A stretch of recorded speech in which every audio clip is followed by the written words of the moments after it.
So, magandang gabi po sa ating lahat, Pastor Nanding at sa mga kasama natin sa online. May video okay lang po dito sa kapitbahay, no? Pero again, hindi po yan ang magiging hadlang upang tayo ay hindi magpatuloy. Kasama ko po sa church ang kadadating lang na si Princess. Yan. Pero bago po ang lahat, tayo po muna ay sama-sama na iyong gabayan at pangunahan ang mga kapatid na nasa online ay samahan niyo po kami.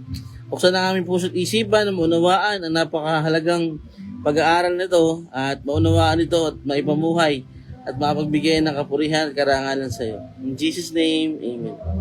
Yan no, kung naririnig po kayong background music, yun po sa kapitbahay, no. Ayan, nandito po tayo sa church at tayo magpapatuloy sa ating pag-aaral. Ayan po, medyo nag-ano, no. Ayan, so tuloy po tayo. Kagabi nga po, natalakay natin ang verse 3 and verse 4 na tumukoy nga po doon sa pagsamba o yung paghahalo nila ng yung pagsamba nila ay naluan nila ng mga paganong gawain, no? Na yung mga practices tulad nga po nung kanilang sa mga altar na ang mga altar na ito nga po ay mga wait lang po ha. Ayan, so yung mga altar nga po ay mga hindi otorisado, no? At mga paganong gawain na dahil ang mga altar ay traditional na gawa sa hindi tinabas na bato ayon sa mga tagubili ng Diyos. At ganoon din po sa mga hardin na kung saan ang mga Israelita ay nagsasagawa ng mga magsamba sa Diyos-Diyosan na salungat sa utos ng Diyos. At sa verse 4 nga po, yung tumutukoy sa pagkain ng madumi, no, sa libingan o sa ano, na mas binibigyan din dito yung karumihan, no? So yung tumutukoy sa spiritual na pagkabulok kasi nga po sila ay kumukonsulta rin sa mga patay na ito ay nagpapakita ng pagsuway at pagtalikod sa Panginoon, no? Nandiyan na ang Diyos, pero nandiyan na si Yahweh, pero naghanap pa sila ng ibang makukonsultahan, no? So ito ay isang uri ng pagsuway at pagtalikod. At dito mas binibigyan tayo ng palaala sa mga talatang ito, yung paglihis, no? Yung panganib ng paglihis mula sa utos ng Diyos. At ganoon din sa paglayo, no? Doon sa pagsunod. Yan. So makikita rin natin na ito ay paalaala sa lahat, no? So panahon na 'yon ay nakita natin na sila ay patuloy na namuhay sa pagsamba sa mga Diyos-Diyosan, no? Sa ating kapanahunan, di ko lang nabanggit kahapon, ito yung mga naniniwala sa mga hula, pungsoy, no? Fortune teller, minsan na-experience ko rin yan, kaya lang talagang, ayan po ay hindi enough, no? Para sa kakayahan ng Panginoon. So again, ito ay mga tema ng paghatol at pagtatapon at pagpapanumbalik kasi ano man ang ginawa o nandun pa rin po yung alok ng Panginoon na panunumbalik sa Kanya. At again, tandaan natin, ang mga natapos, ang dalawang talatang ito ay mas nagbibigay paalaala sa atin yung simbolismo o yung bunga ng pagtalikod at syempre ang kahalagahan ng pananatiling tapat sa Panginoon at lalo na sa Kanyang mga utos. Kaya mga kapatid, yung panahon ngayon ay nandun pa rin, no? Pwedeng tumutukoy ito sa mga ibang sa tao, kahit sa sarili natin o sa ibang mga maagaw ng atensyon o oras natin sa Panginoon. Masasabi natin ito yung mga Diyos-Diyosan, lalo na yung spiritual adultery. Yan. So kaya paulit-ulit na mensahe sa aklat na Isaiah ang bahaging ito, no? Yung idolatry, saka yung pagtalikod at pagsuway sa Panginoon. So sa verse 5, sinabi po dito, no, sa pagpapatuloy ng tema ng pagsuway sa Panginoon ay sinabi dito sa verse 5, sabi pa ng isa sa kanila, lumayo kayo, huwag kayong lalapit sapagkat mas malinis ako sa inyo. Ang mga taong ito ay parang usok sa aking ilong, tulad ng apoy, nagnininga sa buong maghapon. So ito po ay tumutukoy sa pagkukunwari, no? Hypocrisy. Yan, kumbaga hypocrite ang tawag sa mga taong pagkunwari, no? Ang iba yung pinapakita sa labas, pero magkaiba yung nasa loob. Iba yung nasa nakikita dun sa labas, no? Iba yung binabanggit. Sinasabing sila ay malinis, sila ay marangal, no? Pero bulok sa loob. Ayan. So ito ay nagpapatuloy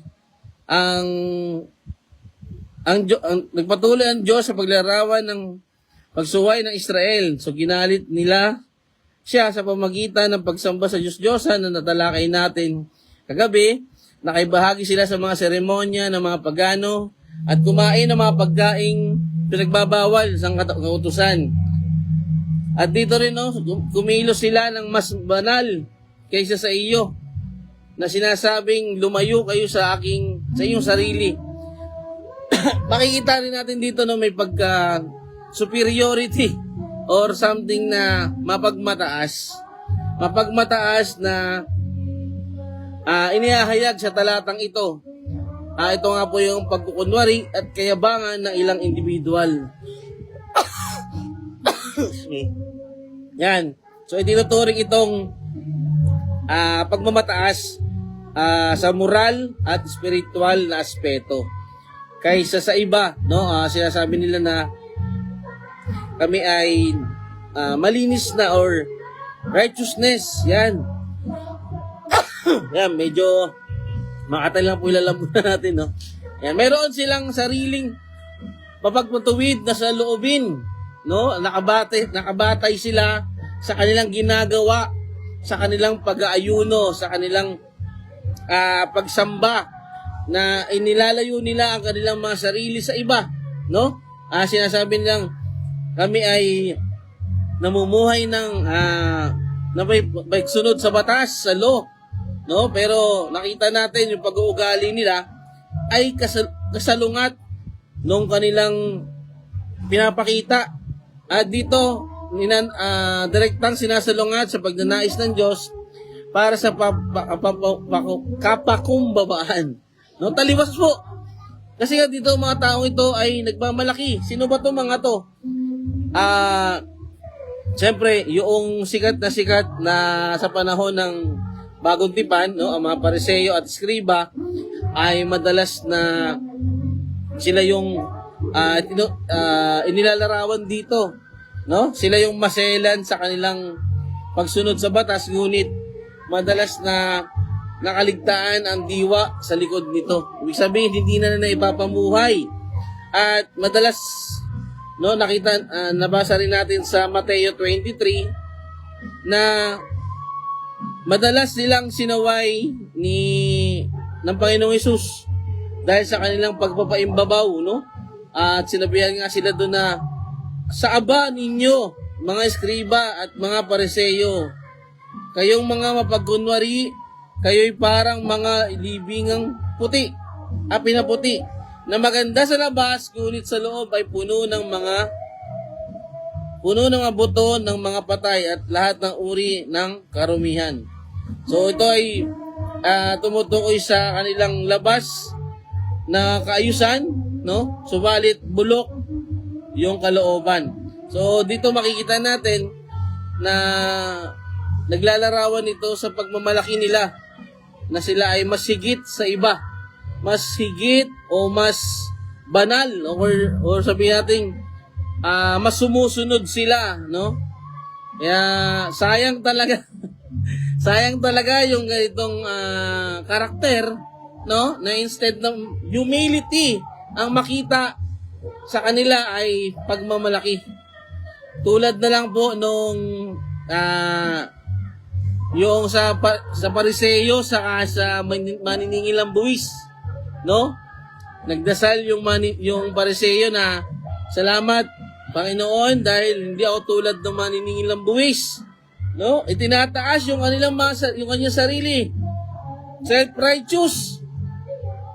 At makikita natin dito, no, na yung usok sa aking ilong ay nagpapahayag ng pagkairita at pagkasuklam sa mga taong ito, no? Kung paanong ang usok ay isang nakakairita, ang pagmataas at huwad na kabanalan ng mga individual na ito ay pumupukaw sa matuwid na galit ng Diyos. Sayang sa sayang talaga, no? At kaya po, makikita natin dito yung kanilang pagmamataas sa saloobin na ito ay nagpapakita po ng babala, no? Babala sa pagmamalaki. Kasi nga, alam natin na yung kinalakihan natin na talaga sinasabi na ang nagmamataas ay ibinababa at ang nagpapakumbaba ay itinataas. So dito nakita natin na pangunahing tema nito ay makikita sa ideya ng sariling pagmamatuwid. May kilala po akong ganito, no, sa TikTok. Ay talaga namang kinikilala nila sarili nila na sila ay Diyos. Dahil nakipag-isa na daw sila kay Kristo, sila na daw ay Diyos. No? So alam naman po natin that's fallacy. No? Habang nabubuhay ka sa mundo ay tayo po ay nagkakasala pa. Pero sila, itinataas nila kasi ang kanilang sarili, no? Tawag po sa kanila ay ROG o Ranger of God o Righteousness of God, no? So isa sa mga example po talaga, no, sila dito sa talatang ito na makikita natin na ang huwad na pagsamba, ang pagsamba nila ay nakikita pero taliwas sa kanilang pamumuhay. Ang pagkukunwari ay nilalarawan sa talatang ito ng kanilang pagiging banal. Ngunit nakikita sa kanila ay hindi naman na pagsunod sa Panginoon. Ang inihiwalay ang kanilang mga sarili mula sa iba na pinaniniwalaan nilang hindi gaanong matuwid. Grabe, no?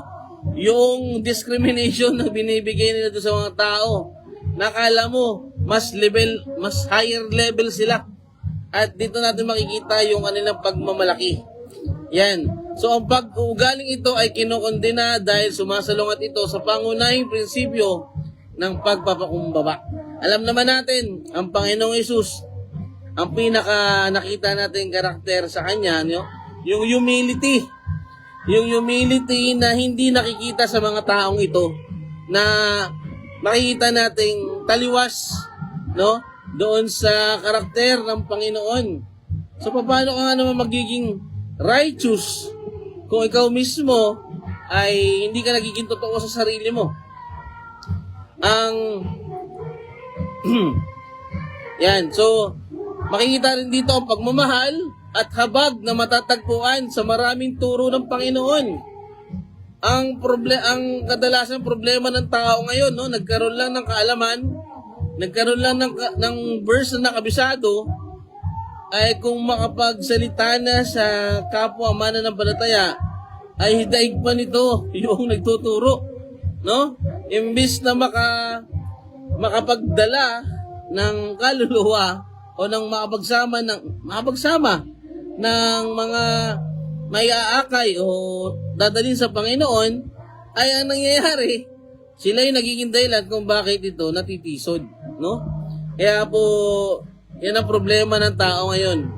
Instead na makapagdala o makatulong, ay sila pa yung naglalayo, no, sa tao. Yan. So, dito ay makikita natin, ito ay nagsisilbing babala laban sa mga panganib ng pagmamataas at kayabangan. So, ang konteksto ng talatang ito ay mahalaga sa pag-unawa sa kahalagahan nito sa loob ng mas malawak na salaysay ng aklat ng Isaya. Lahat, halos nang napag-aralan natin sa aklat ng Isaya, ay tumutukoy sa pride o pagmamataas at pagmamalaki. No, maraming bansa ang nagmataas, nagtiwala sa kanilang sarili, tumalikod sa Panginoon, pero ang ginawa ng Panginoon, ibinagsak sila. No? Yan. So dito, makikita ang kahinatnan na kanilang haharapin bilang resulta. Sa buong aklat, nagsasalita ang propeta na laban sa paghihimagsik, idolatriya at kawalan ng katarungan ng mga tao. Makikita natin dito sa talatang ito na taliwas, no? Ang nakikita is yung outer or yung external, no? Nakikita mong sila ay mitiguloso, no? Ayaw nilang madadampian ng anumang naalala ko yun na kahit yung anino ng mga Samaritano, no? Ayaw nilang dumampi sa kanilang mga pangangatawan. No, ayaw yung tipong matamaan ka lang ng anino. Ganun sila ka sobrang righteous para sa sarili nila. At dito ay matatagpuan natin ang simbolismo sa loob ng talatang ito, lalo na ang imahe ng usok sa ilong, irritation or nakakadismaya or kumbaga panggalaiti or galit, no? Apoy nagnininga sa buong maghapon. So ito ay nagpapahiwatig ng pagkaasala at iritasyon.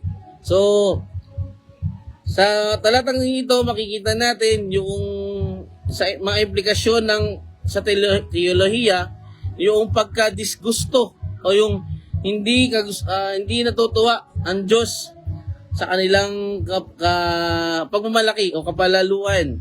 Tapos dito pinapaalala dito yung puso sa pagsamba, no? Hindi mahalaga yung ano man ang iyong suot o ano man ang iyong makeup na gamit, no? Pero importante yung puso sa pagsamba. Hindi panlabas na ritual, kundi yung base sa kalooban ng Diyos. Siyempre, nandun din ang pagnanais ng Diyos para sa relasyon, no? Nandun lagi yung kanyang alok na pagpapanumbalik. At siyempre, yung kababaang loob. Yan. So, sa Lucas 18, verses 9 to 14, yun nga po nabanggit natin kanina, yung Pariseo at maniningil ng buwis, na tumutukoy ito sa pagpapakumbaba kaysa sa pagmamatuwid sa sarili o ipagtataas. Mateo 23 verses 27 to 28, yung ito nga po nabanggit natin na pagkukunwari ng mga pinuno ng relihiyon, no? Na nagmumukhang matuwid sa panlabas ngunit bulok sa loob. Yan. At sa Kawikaan 16 verse 18, ang kapalaluan ay nauuna sa pagkawasak at ang palalong espiritu ay nauuna sa pagkabuwal. So ito po yung panganib ng pagmamataas at pagmamalaki. Sa Isaiah 57 verse 15, ang Diyos ay nananahan kasama ng mga nagsisisi at mapagpakumbabang espiritu. Again, ang pagmamataas ay taliwas at hindi nakaayon sa kalooban ng Diyos. No? Makikita natin mga huwad. Sa Isaiah 58, nakita natin na sila ay nag-aayuno, ngunit hindi nakikita sa kanilang pamumuhay yung pagsunod. Isang pagpapaimbabaw or huwad na pag-aayuno yun. Nakita natin, no, yung pangingibabaw ng kanilang knowledge. Nangingibabaw lang yung knowledge pero wala yung totoong binagong puso. Ayan. So, sa bilang mga mananampalataya, tayo po ay pinapalalahanan na suriin araw-araw ang ating puso. No? Tayo ay magpasuri sa Panginoon. Baka hindi natin namamalayan, tayo ay nagiging Pariseo na. Naalala ko tuloy yung kanta ni Manny Pacquiao, no? Pariseo, ang laban na to, no? So, ito ay para sa atin. Para sa atin na naglagi nagpapasuri sa Panginoon. At again, pinapaalala sa atin na ang tunay na pagsamba ay ang pamumuhay ng kalooban ng Panginoon. Yung pagsunod sa utos, dahil ang pinakamahalaga sa Kanya ay ating puso, yung ating intensyon, yung motibo na ating habang ginagawa ang mga bagay-bagay. So, ang mga mananampalataya ay tinatawag na makipag-ugnayan sa mundo sa paraang umaakit, no? Umaakit ng mga tao. Umaakit sa iba para sa Diyos. Ang nangyayari, ito pa yung nagtutulak, papalayo. No? Bakit? Kasi nandun yung pagmamataas. Nandun yung pagyayabang. No? Lalo na yung sa panahon ngayon, umaanib sa iglesia. Kasi, dahil daw, alam mo yun, ang ganda ng building, ang ganda ng ano. Pero ang tanong, ano yung naging impluensya mo doon sa inaakay mo? Pride ba? Pagmamalaki ba? O puro debate lang, no? Puro head knowledge lang pero walang totoong binagong puso. Kaya mga kapatid, tandaan natin ang mapagmahal na Diyos ay ayaw na ayaw ang pagmamataas. Ang pagtanggi ng Diyos sa pagmamataas at pagmamatuwid sa sarili ay nakaugat sa kanyang pagmamahal sa katotohanan at pagiging tunay. Nais niya na ang kanyang mga tao ay magpakita ng kanyang katangian na kinabibilangan ng pagpapakumbaba, habag, at puso ng isang lingkod. No? Naalala ko yung pag-aaral namin last Sunday, no? Last 2 Sunday, na ang mga Pariseo, ang mga Eskriba, ay nakabase pa rin sila sa tradisyon, no? Sa mga pag-aalay, tinapos na nga ng Panginoong Hesus. No? Siya na nga yung naging alay, siya na nga yung kaya nga tetelestay na Kaya lang, sa panahon ngayon, nagpapatuloy pa rin ang mga ganong gawain, no? Anyway, isang paalaala na sa atin, tandaan natin, hinarap na po, no? Hinarap ni Jesus ang pagmamatuwid sa sarili sa buong kanyang ministeryo. Patuloy niya hinamon ng mga Pariseo at iba pang mga pinuno sa ng relihiyon na nagmamataas habang minamaliit ang iba. Sabi niya sa Mateo 13:12, ang buhay ni Jesus ay nagpakita ng kapakumbabaan at habag habang tinutulungan niya ang mga makasalanan, ang mga nasa laylayan at ang mga nasaktan.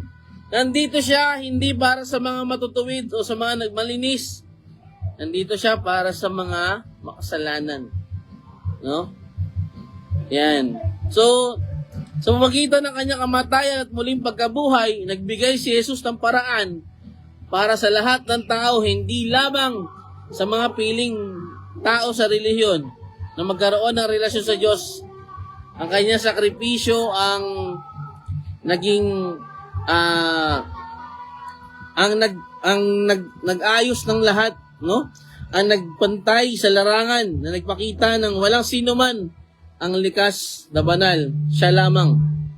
Yan. So kaya mga kapatid, sa talatang ito, ang dami ko natutunan talaga dito, no? Yung napakaraming ganito, ang marami nag-aayuno, nagpapakita ng sila ay sumasamba sa Panginoon pero peke, no? Peke. Yan. So, again, ang talatang ito ay isang mapangyarihang paalaala ng mga panganib ng pagmamataas at pagmamatuwid sa sarili. Kaya, pwede nating suriin ang ating sarili. Ako ba, nagmamalaki ba ako? Pag sinasabi ka bang to God be the glory, si Lord talaga yung pinapapurihan ko. O baka ako sa sarili ko pala, no? So, again, ito po ay nag-aalok sa atin. Hinahamon ito na ipakita natin ang katangian ng Diyos, makita sa ating buhay. Imbes na tayo ay magmalaki, sabi nga ni Apostol Pablo sa 1 Corinthians 1:31 at 2 Corinthians 10:31, I think 10:17 pala. Kung mayroon man ako ipagmamalaki, yun ay ang ginawa ng Panginoong Hesus sa krus. No? Again, sa pangkalahatan, ito po ay nag-aalok ng isang makapangyarihang mensahe tungkol sa mga panganib ng pagmamatuwid sa sarili o pagiging righteous, self-righteous, pagkukunwari at pagmamataas, babala sa mga Israelita at sa panahon natin ngayon ng mga nag-aaral, mga mambabasa. Itinatampok ng talatang ito ang bunga ng pagmamataas at kasuklam-suklam nga na dulot. No? Ang pagkasuklam na dulot nito sa Diyos, sa mas malawak na kahulugan, inihimok nito ang mga individual na suriin araw-araw. Again, mga kapatid, tayo bilang resulta, ito ay patuloy na umaalingaw-ngaw bilang isang walang kupas at may katuturang paalaala.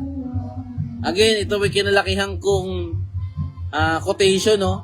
Ang mga nagmamalaki ay ibinababa at ang mga nagpapakumbaba ay itinataas. Mga kapatid, anuman ang meron tayo ngayon, yan po ay mula sa Panginoon. Anuman ang na-achieve natin, hindi po tayo yan, kundi yan po ay mula sa Panginoon. At ang ating pagsamba, ang ating pag-aayuno araw-araw, hindi po ito nakabase sa pag-awit lamang o sa pagpapakita ng kabutihang loob, kundi ito po ay kusang nakikita. Hindi man natin sinasadya, pero nakikita sa buhay natin. Dahil tayo ay tunay na sumusunod at tunay na binago ng Panginoon. Kung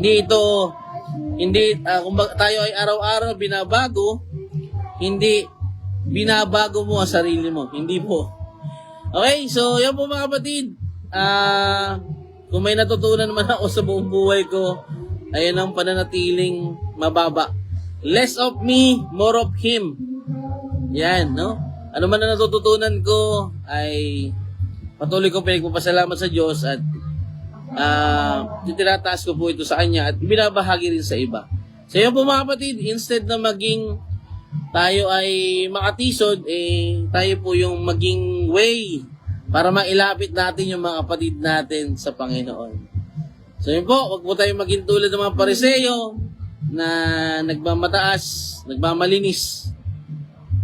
Mas maganda na yung nagiging totoo tayo sa sarili natin. Hypocrite, no? Is killing them. Yan po yun Kasi pride yan no? At marami ang patuloy na nauhumaling sa pagmamataas. At ito ang nagdahilan kung bakit nahihirapang mamuhay ang mga tao sa pagsunod sa Panginoon. Pride and arrogance, judgmental attitude, yan ang nangyayari dyan. At siyempre yung lack of true repentance. Kaya patuloy na tumatawag ng kababaang loob ang Panginoon sa atin. Maging humble, hindi hambog.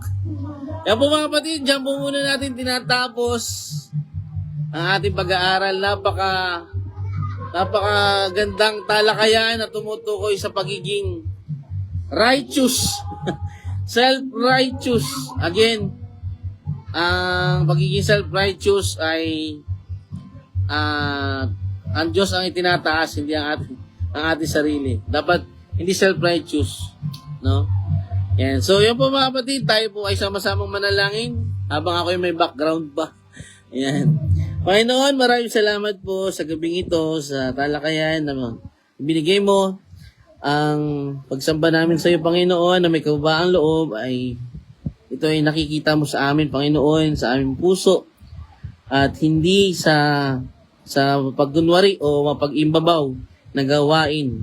Panginoon, patuloy kaming dumadalangin sa iyo na ikaw ang manguna sa buhay namin at basagin kami sa anumang lead to pride or pagmamataas. Maraming salamat po, Panginoon. Kami patuloy mong gabayan sa masamahan sa aming pag-aaral. Maraming salamat po. Sa ilang paborit parangal. In Jesus' name, Amen. Maraming salamat po mga kapatid. Pastor Danding, Kuya Bob, Princess Jesus Church, Pastor Dom, sa lahat po ng mga dumaan sa live. Panoorin niyo po ulit yung kung may tanong po kayo, mapalad tayo na may sasagot po ng ating mga tanong. PM nyo lang po ako. PM nyo lang po kami, no? Maraming salamat po. We are called to be humble. Live with, namuhay tayo sa kalooban ng Panginoon. Wala po, maraming salamat. God bless po.